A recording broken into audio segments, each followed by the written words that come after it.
Check this out, man. All right, so remember, I don't know if you've been watching my channel. I dropped a video a couple days ago. I took it from a pregame show and posted it on YouTube about Stephen A. just kind of being hypocritical about Luka. Video went kind of crazy for my standards, almost 15,000 views, crazy likes, crazy comments in general. Not the kind of comments I was looking for because I was really just trying to call out the hypocrisy, but people made it about race. It is what it is, right? It could be, you know what I'm saying, but I'm not gonna be the one to throw it out there like that. But because I'm more focused on why there's such a different tone in everyone's delivery when it comes to Luka Doncic, right? Luka got his 73, and suddenly it became a issue not only for just regular people but for everybody, right? So just check this out. I'm gonna show you a slew of videos here, and this one has Kendrick Perkins, where he talks about being disturbed by all the high scoring. This is on the heels of Luka Doncic scoring 73, right? This is on the heels of him, of Luka scoring 73. This is what Perkins said. At this point, it's starting to become very disturbing because there's no effort defensively, right? It's almost to the point where it's like guys are saying, take the ball out, hurry up, take the ball out. If they make it, let's hurry up and get it out and go. And doesn't that sound like something Stephen A. Smith literally has said the day of or the night of? Literally, Stephen A. Smith has said that. I'm gonna play little inserts of these. Outlet. Like this is bad basketball defensively. Like I played in a time where it's like if a guy was about to hang 30 on you, at least you was gonna get ejected for a hard foul. Like you had to go out swinging.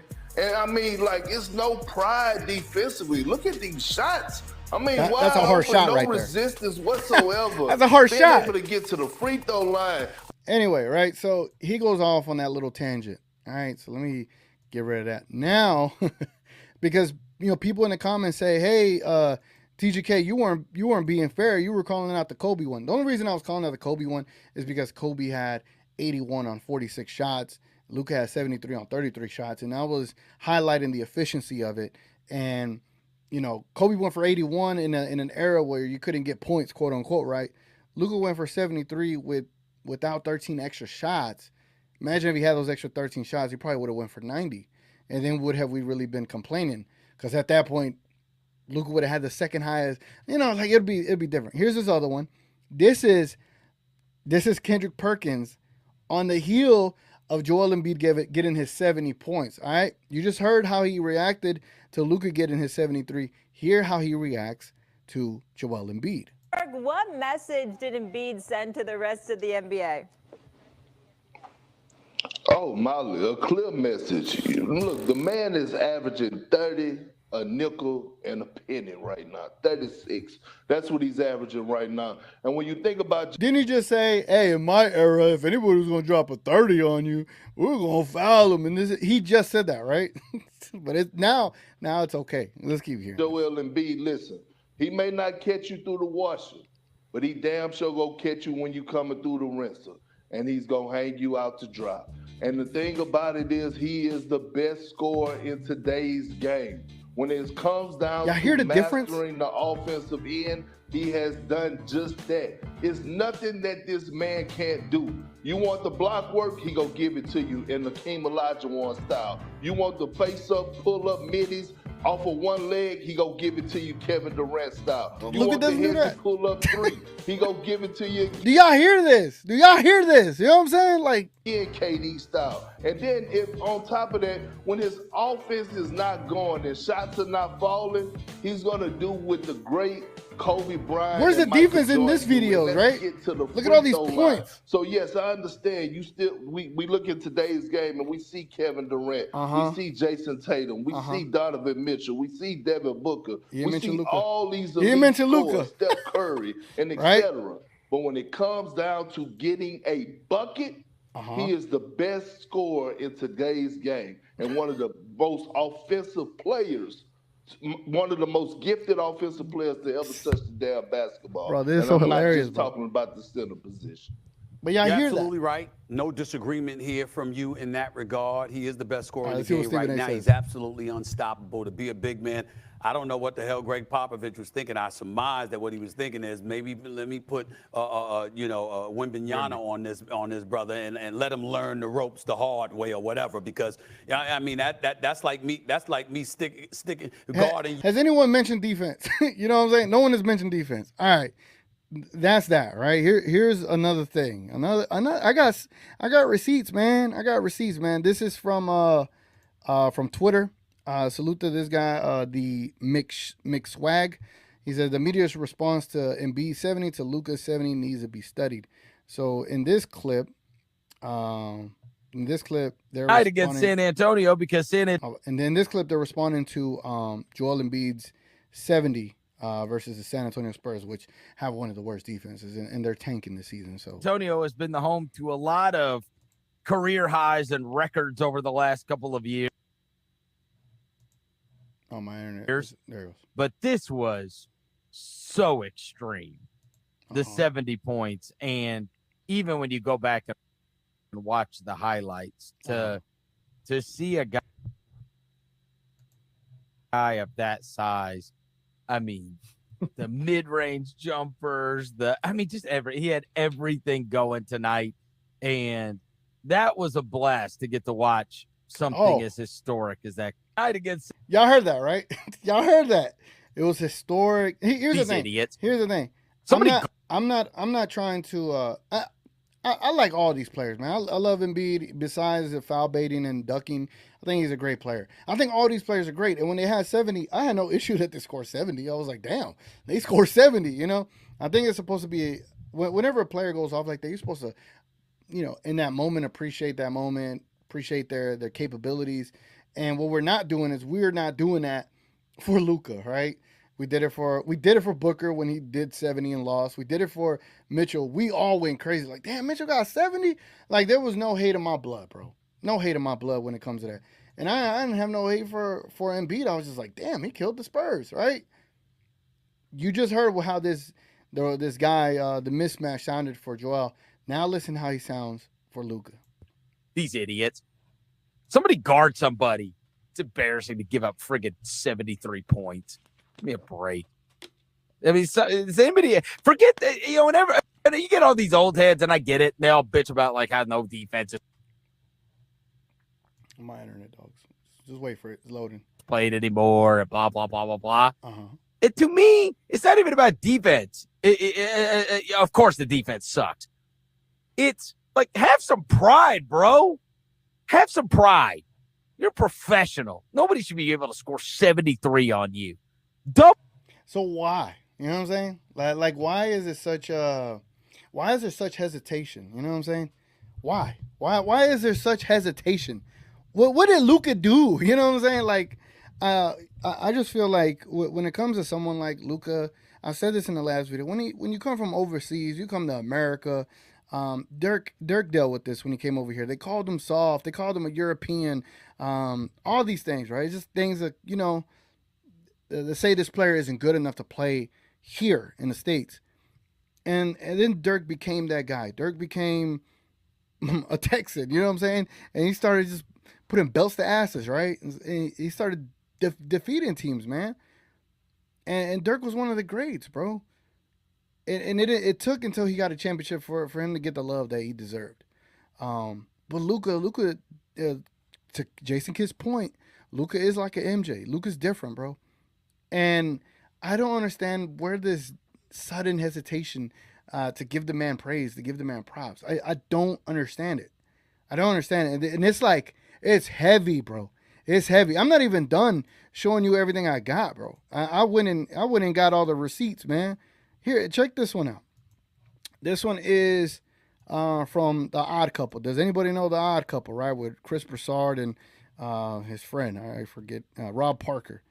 Man, check this out. Check out this old head take right here, bro. Check this out. Chris, I got to admit, I understand the NBA wanted to improve the scoring. They were tired of the Pistons and 70 points and all that. I understood that. Yeah. But what we're watching now defensively, where you can't do anything to players, and it's a free-for-all. All the European players have told us, It's so easy to score in the NBA, and we have seen it. And what this game has turned into. You heard Steve Kerr recently just say how this is just enough is enough. Chris, it's almost unwatchable. Now it's unwatchable. Night after night. How many nights are we doing our radio show and the update we get from Steve or somebody, and somebody's down by 35 points in the first half? Blowouts, that's a whole I'm just saying, but blowouts are tough to watch. It is. The Luka game, and I agree with the blowouts. I get annoyed with the blowouts because, I got my parlays, and my parlays don't hit because the team gets blown out. It pisses me off. Anyway, Luka's game was not a blowout.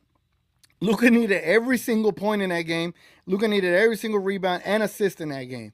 They doubled the hell out of him in the second half. The Atlanta Hawks did what they could do to prevent him from beating Kobe's record. They did. If you watch that game, what is Murray? Is Murray just nobody, bro? Like, he was fronting Luka to full court. He was getting doubled off ball. Like, it's like they don't watch the game. And it truly, truly, really, like, irks my soul, man. Here, let me play a little bit more. It's just, I don't think it's a good product just to have scoring. Right. And I'm not saying we want to go back to 70 points. I don't want to go back to 70, but I don't like this NBA. I don't like all of these points, and it's so easy, and defenders are at a disadvantage, and they can't do anything to defend. All right, so you heard that, right? So I just find this all funny. This was never – I don't remember it being a talking point. I think we all understood that the game has evolved. The game has become, 40 to 50% three-point shots now instead of like the low 20s or something like that, or even 15s. The game is about three-point shots, efficiency, open court, 5 out offense, right? And a lot of it is heliocentric, pass, one pass, two pass, shoot the rock. Also, there was a point on Twitter, or I forgot where I heard it, or probably it was in my comments off the last video. Someone mentioned, also the 14-second shot clock after offensive rebound, that also plays a key into it because it used to be 24 seconds. I don't know if y'all remember that. Remember, you get a rebound, you get a whole nother 24 seconds. Now it's 14 seconds. And yes, they installed this probably in 2018, 2019. But still, those seconds do impact things because you have to get a shot up quicker. But they don't mention those things. They don't ever want to mention those things. They waited until this moment to make it about defense, to make it about how poorly the defense is and the defenders are at a disadvantage. If you watch that game with Luka in Atlanta, Luka earned every single bucket. There was times he made shots. He always makes difficult shots. They always say, here's a great point, ladies and gentlemen. Here's a great point. Oh, Luka Doncic, he's just so slow and unathletic and this and that. How is someone so slow, so unathletic, incapable to be able to do the great things that Michael Jordan and Kobe does, and he gets 73 against players that are far more athletic, that are far faster, that could jump higher, that could do anything, that have more length, and they can't stop him? Shouldn't you just appreciate the fact that someone of his ilk, someone of his standard of basketball, to be as proficient as he is, as efficient as he is, shouldn't we just be like, damn, that's the guy right there? But that argument don't work whenever he's killing people. It only works when he looks out of shape. Oh, he's slow and this and that, right? Like, sometimes an argument leads into your own counter argument that causes hypocrisy, and people have been hypocritical when it comes to Luka. They love to mock him when he was out of shape and fat, but he was still putting up 28 and 8 out of shape. Now he's in shape, 73. Now it's, there's no defense. But I thought he was the most unathletic player. What is it? What is it? What is it? Come on now. Here's another one. Check out this crap right here. Look at what Big Perk said, and then look at what Mr. Stephen A. Smith said. This is crazy. They were talking about Brunson being an MVP. I think this goes straight into Stephen A. Perk was talking about Brunson being MVP because no one manages a team like him. No one runs an offense like him. I'm like, bro, what are you talking about? He's great, but no one runs a team like him. Like, you got Tyrese Halliburton, Luka. You got all these other people. Right? That's beside the point. Check out what Stephen A. says. I got to throw this in there. It's a question mark. I think it's a question mark. Put Perk and Shay up on the screen. Play. I need them both. I think this should be something discussed on NBA Today. I think this should be something discussed on Club Shay Shay, Nightcap, whatever. I'm going to discuss it. I got something to throw at y'all. What happened? We have brought up Brunson in New York. We looked at Milwaukee and held Giannis accountable. Do we hold Luka accountable for not insisting that Dallas keep Brunson? And not only that question, do we also look at the Dallas Mavericks and ask this question? Was Kyrie a better option than Brunson? Because when they had Brunson, they win the conference finals. You didn't make the playoffs last year. So we're going to see. I'm looking at Dallas, and I'm looking at Luka, who we all love and knows a superstar. Do you? But Do you damn, should you have insisted that Jalen Brunson be kept in Dallas? Because right now, nobody's brought this up. I haven't heard anybody bring this up. We busy talking about, when we talk about Dallas, we say Luka and Kyrie. But we ignoring that you had Brunson. He was there. That and went to the wanted to stay. the Western Conference Finals. And they wouldn't even offer him 80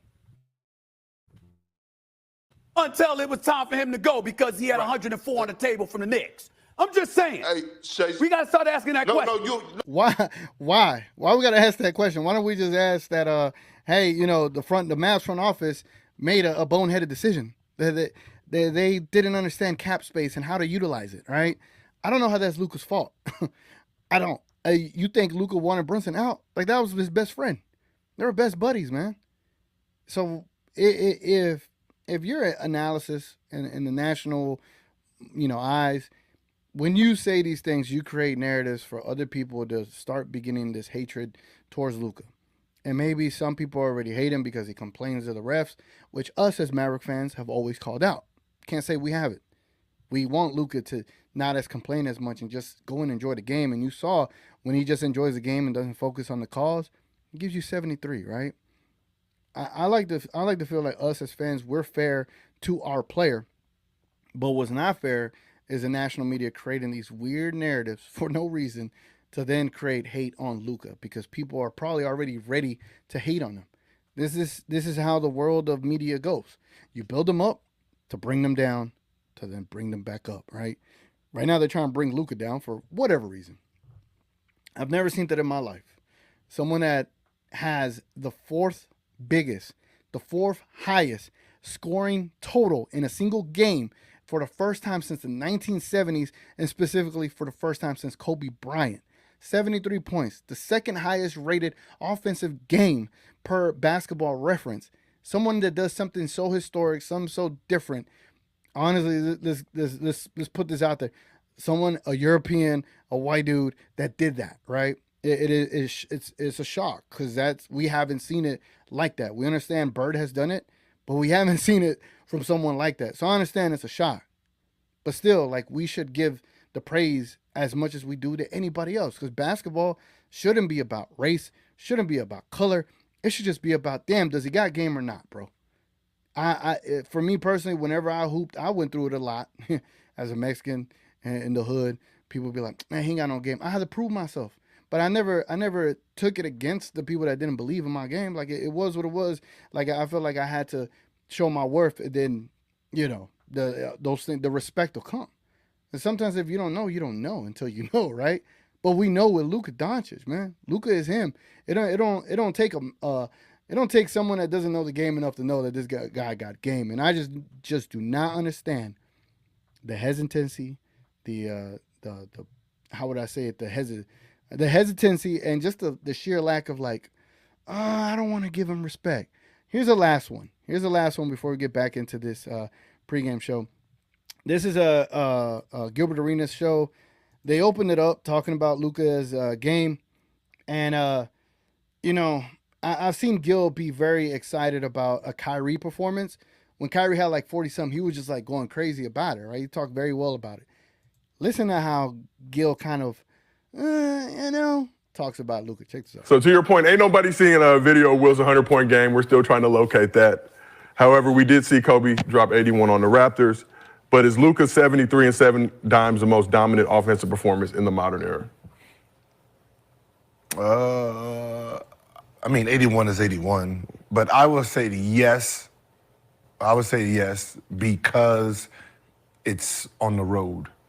Most dominant performances are at home. 81 at home. Y'all see the Wilt tone? was in. Y'all see how it's not there? Pennsylvania. The excitement, it ain't there. Going This on is the weird. road, then came on the road. Huh? Book dropped 70 on the 70 on Celtics, the road. right? Yeah. In the loss. So, going in and on the Pacers. going in Atlanta, we want to go to strip club the night before. Scoring 73. Leave that alone. That's huge. That's huge. Does it add any more that it was in Atlanta, just knowing how turned up that city Well, is? I don't know. That was That turned up. What is Luka doing in Atlanta? Nothing. There's rumors. There's rumors. You wait, whoa. Y'all don't know There's Luka like rumors. You don't know Luka like that.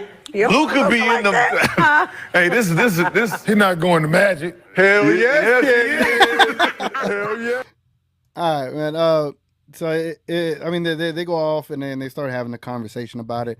But I just don't like. I love the game of basketball, bro. Like I've been a student of it. I love the sport, and I'm very thankful and grateful that as a Dallas Mavericks fan, we have one of those. You know what I'm saying? We have one of those guys that have the potential to be one of the greatest of all times, and I don't take that for granted.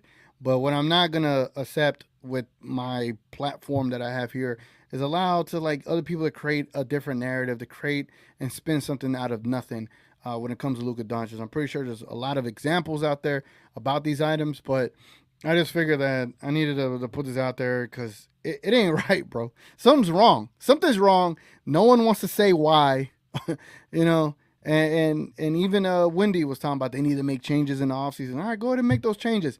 Make your changes. Make your changes, right? Make your changes. Because when James Harden was averaging almost 38, 39, when he was going for his MVP, nobody complained. Wilt back in the 60s, whatever, nobody complained. He was averaging like 40, 50 points a game. Michael Jordan, when he was averaging mid-30s for multiple seasons, no one complained. And I get it. The scoring was lower. Yeah, players couldn't shoot. Players couldn't play basketball as efficient as they do now than they did back then. Back then, the games wasn't surrounded. It's like you played inside out. Now they're playing outside in. You know what I'm saying? Like they open up the court so much, and they talk about the defense. Well, whenever the offense is scheming Luka to have one-on-ones in an open space, how can you blame the defense, man? Unless you're gonna come and double off of your defender versus Luka, you leave so much space and you leave the 3-point shot open. Why do you want to leave that shot open? You rather Luka go earn his bucket, and Luka earns his bucket. It's as simple as that. And I think a lot of people, a lot of national media pundits they're over analyzing this, and they should have just gave praise to someone overseas that both Joel. They gave praise to Joel. Kudos to them. They didn't give praise to Luka. And if anything, they attempted to diminish and change the narrative about him. And that was pretty fucked up.